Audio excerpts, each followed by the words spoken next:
بسم اللہ الرحمن الرحیم۔ بنیامین وائس کے معزز دوستو السلام علیکم۔ پاک فوج ماشاء اللہ کیوں لگاتی رہی؟ آج پاکستان کی اکثریت نے بھٹو کو دیکھا ہے نہ بھٹو کا دور، صرف پیپلز پارٹی کو جانتے ہیں۔ وطن کے بزرگوں نے سن 65 کی جنگ میں بھٹو کی غداری بھی دیکھی اور تاشقند معاہدے میں اس کی خیانت بھی دیکھی۔ سن 71 کی جنگ میں بھٹو کا ناپاک کردار کہ جس کے نتیجے میں پاکستان دو لخت ہوا، یہاں ہم وہاں تم کا نعرہ لگانے والا بھٹو کہ جس نے الیکشن میں ہارنے کے بعد یہ فیصلہ کر لیا کہ کسی صورت میں بھی اقتدار مجیب کے حوالے نہیں کروں گا، چاہے اس کے لیے ملک ہی کیوں نہ توڑا جائے۔ وہ دوسری بات ہے کہ مجیب خود غدار تھا۔ ایسا بھی دور آیا کہ جب بھٹو خود چیف مارشل لا ایڈمنسٹریٹر بھی تھا۔ فیڈرل سیکیورٹی فورس کے نام سے بھٹو نے اپنی ایک ذاتی دہشت گرد تنظیم بنائی کہ جس کا مقصد اپنے سیاسی مخالفین کو اغوا قتل کروا کر اپنی ساکھ کو مضبوط کرنا تھا۔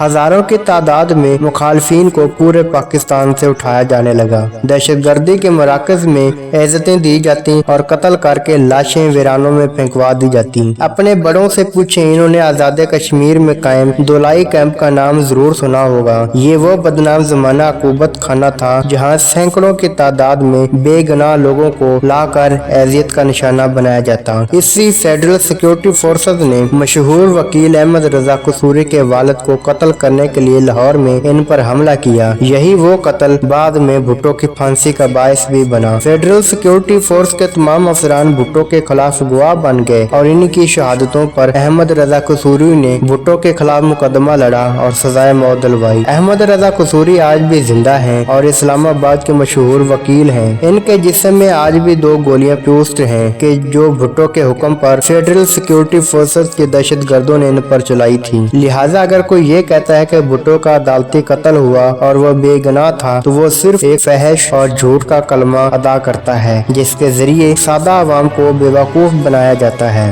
بھٹو نے پاکستان بھی توڑا، پاکستان سے غداری بھی کی، ہزاروں لوگوں کو قتل بھی کرایا، ہزاروں لوگوں کو اغوا بھی کرایا، دولائی کیمپ سے جیسے دہشت گردی کے مراکز بھی بنائے، اور پھر جب وہ اللہ کے عذاب میں آیا تو ایک قتل اس کی پھانسی کا باعث بن گیا۔ بے شک اس کو ایک مقدمے میں سزائے موت ہوئی، مگر حقیقت یہ ہے کہ اس کو ہزاروں بے گناہ افراد کے قتل پر ہزاروں دفعہ لٹکانا چاہتے تھے۔ سن 70 کی دہائی کا آغاز پاکستان ٹوٹنے سے ہوا تھا، پھر بھٹو کا دور حکومت شروع ہوا اور ساتھ ہی فحاشی اور یعنی کہ ایک ایسے دور کا آغاز ہوتا ہے علمان الحفیظ، شرم حیائی، دین اور شریعت کو بحیرہ عرب میں غرق کر دیا گیا۔ پورے ملک میں گلی گلی شراب خانے کھولے گئے، زنا اور بدکاری کے اڈے قائم کیے گئے۔ آج بھی بزرگ جانتے ہیں کہ پی ٹی وی کے اوپر رات 10 بجے کے بعد فحش فلموں کا آغاز کر دیا گیا تھا۔ آج بھی کراچی کے ساحل پر مشہور سند باد کے نام سے بچوں کے پلے لینڈ ہے۔ یہ بھٹو کے دور میں ایشیا کا سب سے بڑا جوا خانہ بن رہا تھا کہ جو بعد میں اس کے دفع ہونے کے بعد بچوں کے پارک میں تبدیل کر دیا گیا۔ نظریاتی طور پر بھٹو ایک لادین مکتبہ فکر سے تعلق رکھتا تھا کہ جو ہر صورت میں مذہب کو سیاست اور سیاست سے دور رکھتے ہوئے ملک کو مکمل طور پر ایک سیکولر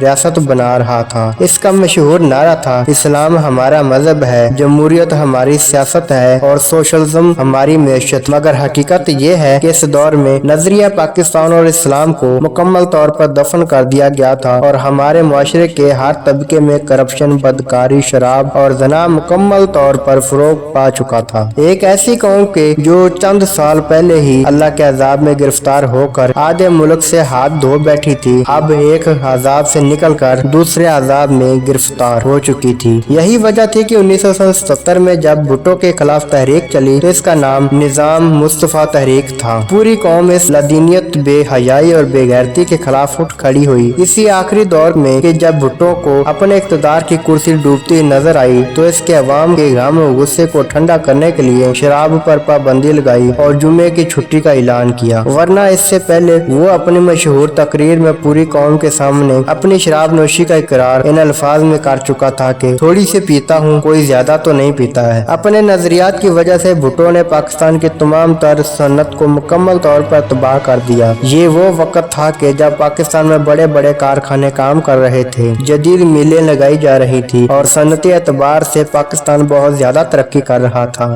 1-2 سال کے اندر ہی تمام منافع بخش کارخانے کھنڈر بن کر یا تو بند ہو گئے یا نقصان میں چلنے لگے۔